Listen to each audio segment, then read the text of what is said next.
O que é a filosofia? A palavra filosofia é formada pelos termos gregos philos, que significa amigo, amante, e sofia, que significa sabedoria. Portanto, filosofia significa amor à sabedoria. Segundo a tradição, a palavra filosofia foi usada pela primeira vez pelo pensador grego e matemático Pitágoras, 570 a 490 a.C., que se declarava um amante do saber. Mas esse saber não é puramente teórico. Como, por exemplo, um aluno que sabe de muitas leis da física e de como fazer seus cálculos no caderno, mas não reconhece essas mesmas leis quando elas acontecem no mundo físico, no cotidiano. Não. O saber filosófico para os primeiros gregos era algo prático, que precisava ser vivido, a fim de alcançar o objetivo supremo da vida humana, a felicidade.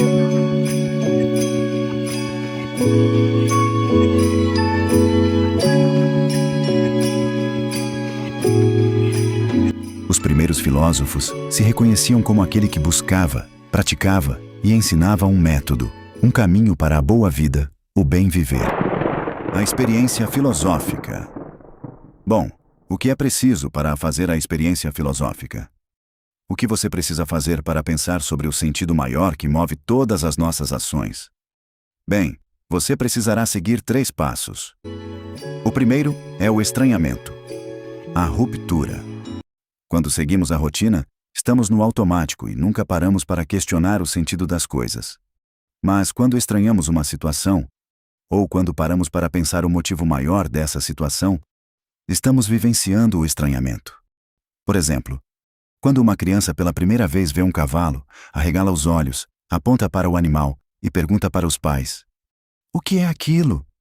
A criança está experimentando justamente o estranhamento. Mas com o tempo, as explicações dos adultos e a rotina fará a criança deixar de estranhar o mundo. Nesse momento, o filósofo dentro dela adormeceu. E talvez nunca mais acorde. Mas não vamos deixar isso acontecer aqui, tá ok? Quando estranhamos algo ou uma situação, é o momento que saímos da rotina, do automático, do senso comum. O primeiro passo foi dado.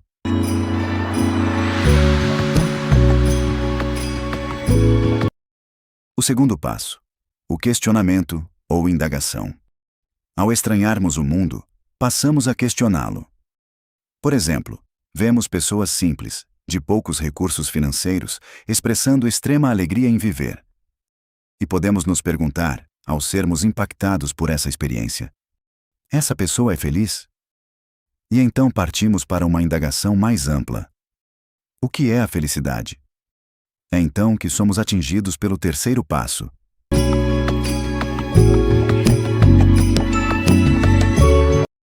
A resposta filosófica. Nossos questionamentos sinceros e genuínos precisam de uma resposta. Mas não é uma resposta qualquer. A resposta filosófica deve ter um caráter universal. Nossa resposta deve valer para todos os casos ou pessoas. Além disso, não pode ser uma resposta baseada em emoções. Mas, ao contrário, deve se basear em uma cadeia lógica de argumentos, onde os pontos levantados não entrem em contradição. Em outras palavras, a resposta filosófica é uma explicação racional, apoiada totalmente na razão. Filosofar é viver plenamente. A filosofia não é puramente o pensar sobre o abstrato. Por mais abstração que o pensamento lógico possa ter, a filosofia se atém justamente ao mundo real e concreto, onde nossas vidas se realizam, no mundo no qual vivemos nossos medos, frustrações, sonhos e esperanças. Portanto, a filosofia não é apenas necessário ou útil. É também algo prazeroso. O pensamento filosófico foge da rotina, do automático, do senso comum. No cotidiano da vida, agimos de acordo com a rotina, sem pensar muito sobre o sentido de determinadas ações. Isso porque a prática cotidiana muitas vezes já impõe o sentido dessas ações. Assim, não precisamos parar para pensar por que estamos indo para a escola ou por que precisamos vender tal produto na loja em que trabalhamos. As necessidades cotidianas já nos colocaram os motivos para essas ações. E assim, vivemos no universo do senso comum. A filosofia é justamente a ruptura com esse universo de sentidos já estabelecidos. Através dessa ruptura, buscamos um sentido maior que justifique o motivo de termos a vida que temos, ou porque o mundo é do jeito que é.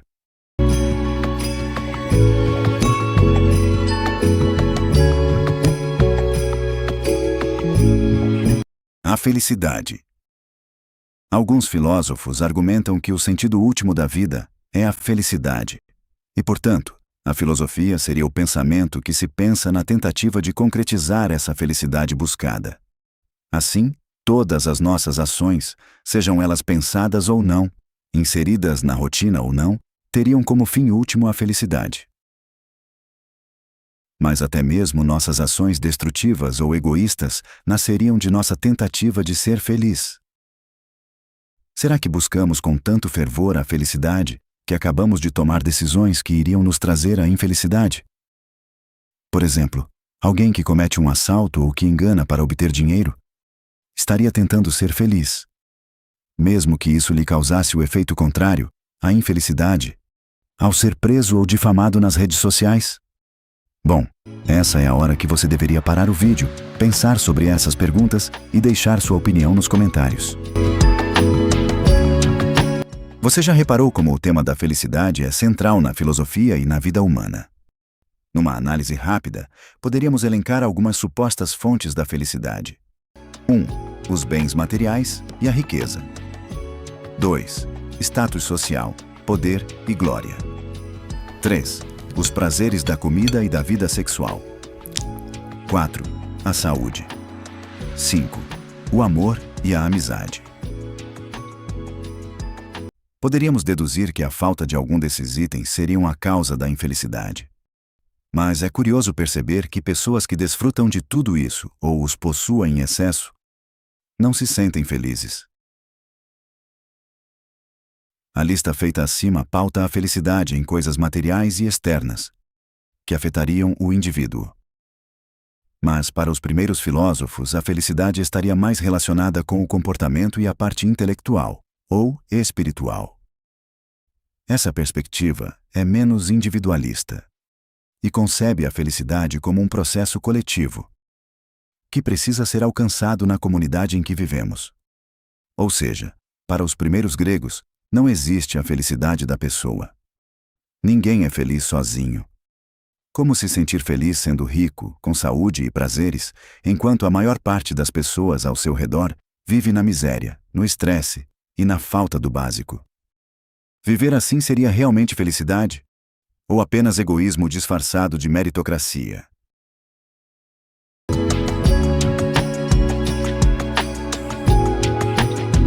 Na Grécia Antiga era difundido que a felicidade, tida como um bem ou poder, era uma espécie de fortuna ou acaso.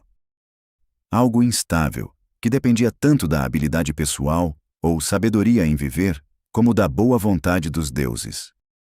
Mas o filósofo Platão, 427 a 347 a.C., se contrapunha a essa percepção da felicidade.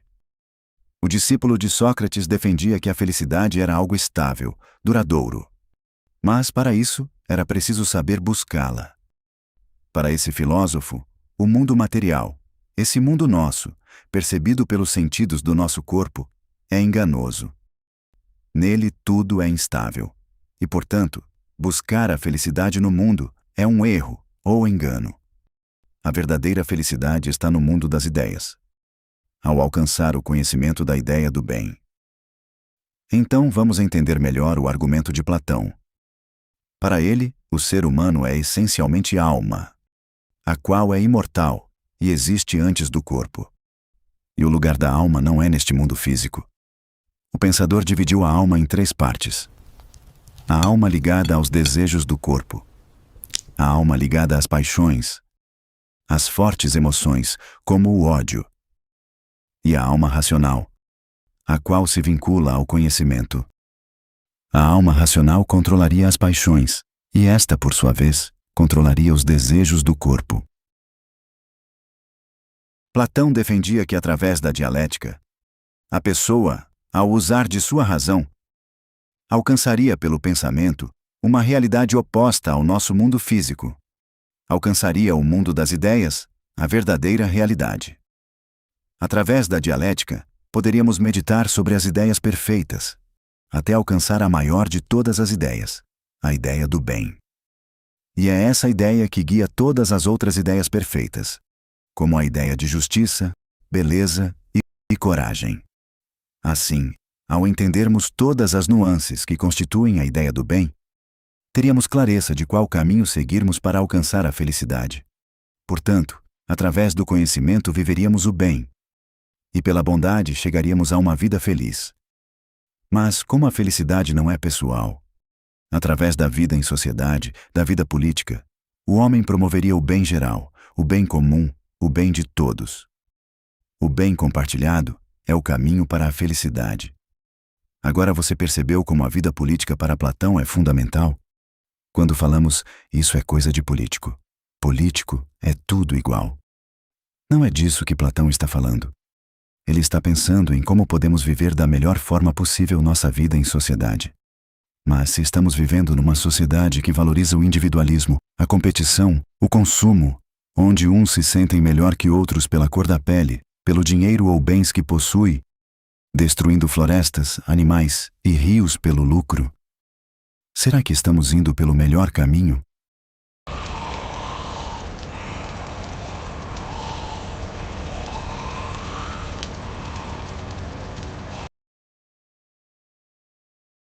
O discípulo de Platão, Aristóteles, ao contrário de seu mestre, não defendia a existência de uma realidade imaterial.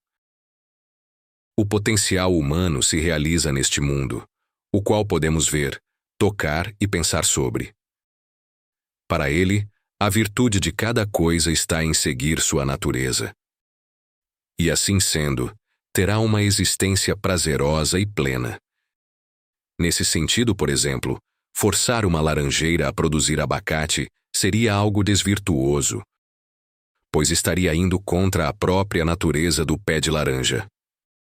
Para o filósofo, o pensar é que define o ser humano, o que o distingue de todas as outras coisas.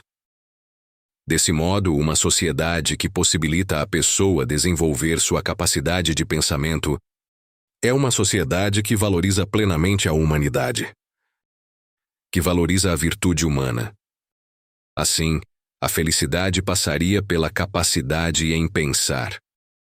Passaria por poder exercitar sua racionalidade. Para o filósofo, temos o potencial para pensar sobre todas as coisas, buscando o conhecimento. Mas é preciso transformar essa potência em ato, em ação, em prática. Se isso acontecer, seremos felizes. Mas veja bem, o pensar sobre as coisas, o exercício de nossa racionalidade, não é uma ação isolada ou aventura de um dia só. Deve ser uma prática diária e por toda a vida. O caminho para a felicidade é feito passo a passo, a cada dia. Mas essa vida de meditação sobre o mundo precisa estar aliada a outras virtudes, como a justiça, a generosidade, a coragem, etc. E também aliada a uma vida material digna. Seria ingenuidade acreditar que é possível meditar sobre os mistérios e significados da nossa vida enquanto estamos de barriga vazia, sem saber o dia de amanhã. Dá para perceber que tanto para Platão quanto para Aristóteles, a capacidade de pensar e analisar é fundamental para a felicidade.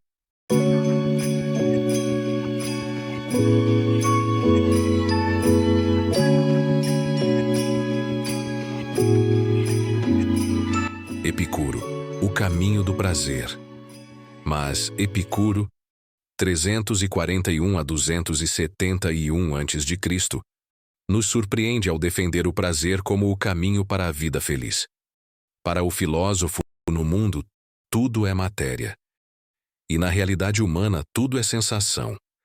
A felicidade seria a sensação de prazer. E o prazer é basicamente a ausência da dor.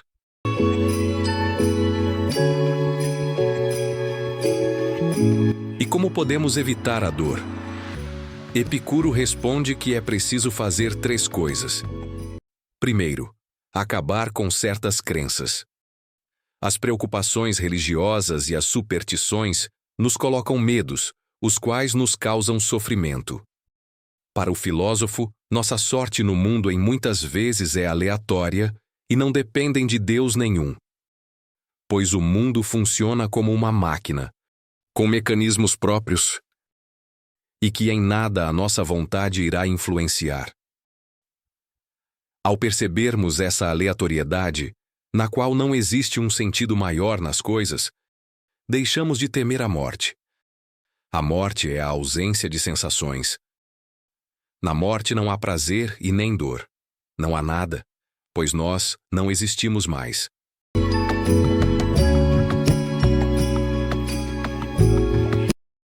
Ao perdermos o medo da morte, outra fonte de angústia termina. Segundo, cuidado com os desejos.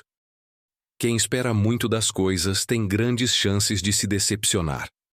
Por isso, é bom ter somente os desejos naturais e necessários, e experimentá-los com moderação. Mesmo sendo um desejo necessário, como por exemplo o de se alimentar, se você se entrega totalmente, pode ser gerada uma dependência, uma expectativa, que no futuro virará uma angústia, uma dor, uma infelicidade. Aqui o segredo é se contentar com pouco, sem criar expectativas. Se você encarar a vida como um presente, tudo o que lhe for dado será saboreado com alegria e prazer. Para quem está com sede, mas não espera nada de ninguém, ser surpreendido com um copo de água será uma grande alegria e prazer. Essa será a bebida mais saborosa do mundo. Mas para um rei, acostumado a grandes banquetes, uma festa pode lhe causar aborrecimento.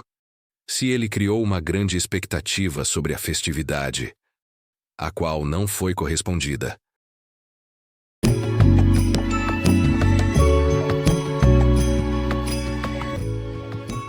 Terceiro, seja prudente.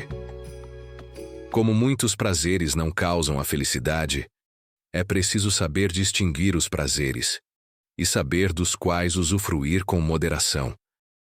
É nesse momento que a razão guiaria nossa vida. Quando você passa a governar sua vida, sem depender de elementos externos e sem esperar nada, nada perturbaria sua alma. O controle de si te levaria à indiferença. E se sua alma não é perturbada por nada, você seria feliz.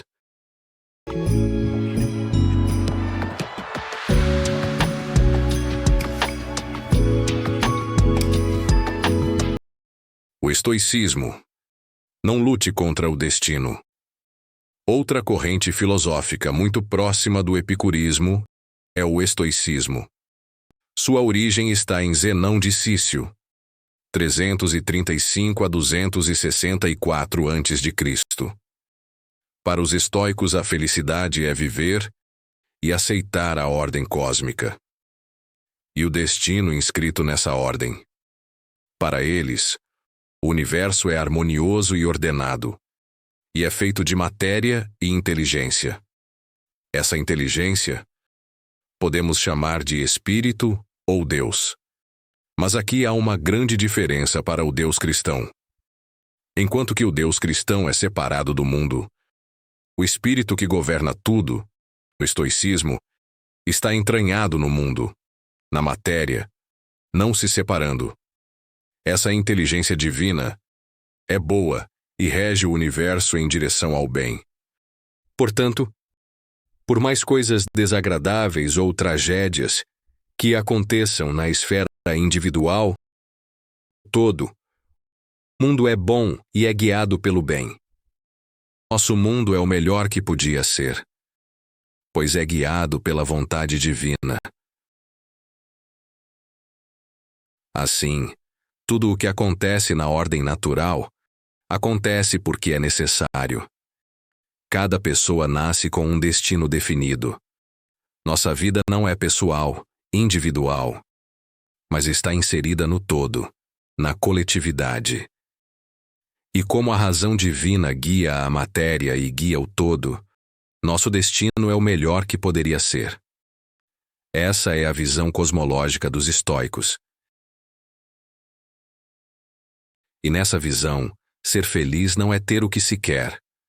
Nesse sentido, precisamos entender que há coisas que dependem de nós e coisas que são indiferentes à nossa vontade. Por exemplo, se dedicar ao trabalho pode depender só de você. Essa dedicação vem diretamente da sua vontade. Mas ganhar na loteria não é o caso. Nas poucas coisas que podemos intervir com nossa vontade, precisamos usar da razão para escolher as coisas boas. Essas escolhas boas os estoicos chamam de virtudes, como ser honrado, honesto, bondoso, justo e coerente. E precisamos usar de nossa razão para não escolher os vícios, coisas que nos levam à infelicidade, como os sentimentos de posse, de raiva e a imprudência. Já no resto de coisas que nos atinge, dos quais não temos controle algum, dos quais nossa vontade não tem a menor influência, não cabe nenhuma preocupação ou desejo. Devotar sua atenção a tais coisas é caminho certo para a infelicidade. Entre essas coisas estão a morte, a saúde e a riqueza. Para o estoico, o uso da razão é fundamental. Julgar bem o que desejar e em que medida desejar é uma virtude. E assim você estará indo a favor da sua natureza e da natureza do universo, e a inteligência divina. Julgar errado e desejar o que vai contra a sua natureza, se apegando às paixões e que te prejudica, é um vício. E não se perturbar pelas coisas que estão fora de seu controle ou de sua vontade é o caminho feliz. Por exemplo, se alguém lhe difama, te xinga, por que ficar nervoso com isso? Você não tem controle sobre o que a pessoa acha de você. Mas você tem controle de como reagir, sobre como irá reagir aos xingamentos. Esse controle, essa imperturbabilidade de sua alma é a felicidade para os estoicos. No exemplo citado, você pode meditar sobre os motivos para o xingamento. Quais os sentimentos que motivam a pessoa? Você pode analisar se a pessoa tem razão, ou o que você pode mudar em você a partir desse evento.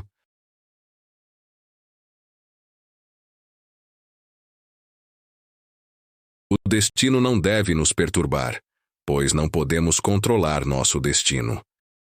Se não estava ao teu alcance impedir sua demissão no trabalho, então sua alma não deve se perturbar. Mas se cabe a você procurar trabalho no dia seguinte, então faça.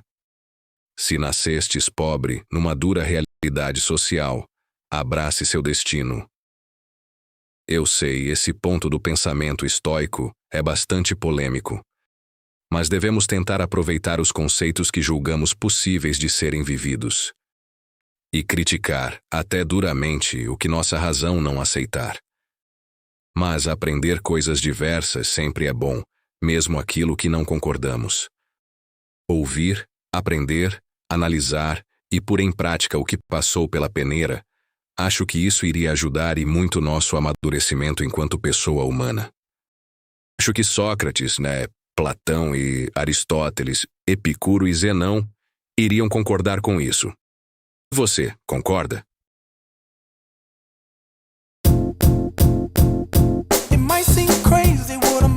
A louca busca da felicidade individual, no mundo contemporâneo, pode ser um erro. Uma sociedade não pode melhorar se não buscar um bem comum. Quando a única meta das pessoas é buscar o melhor apenas para si mesmas, a vida torna-se estressante demais, solitária demais, pobre demais. E isso é um convite para a infelicidade. Como diziam os estoicos, espere menos das pessoas e as ame mais. E como dizia Epicuro, nunca é cedo e nem tarde demais para filosofar. Só é tarde quando não é possível mais pensar.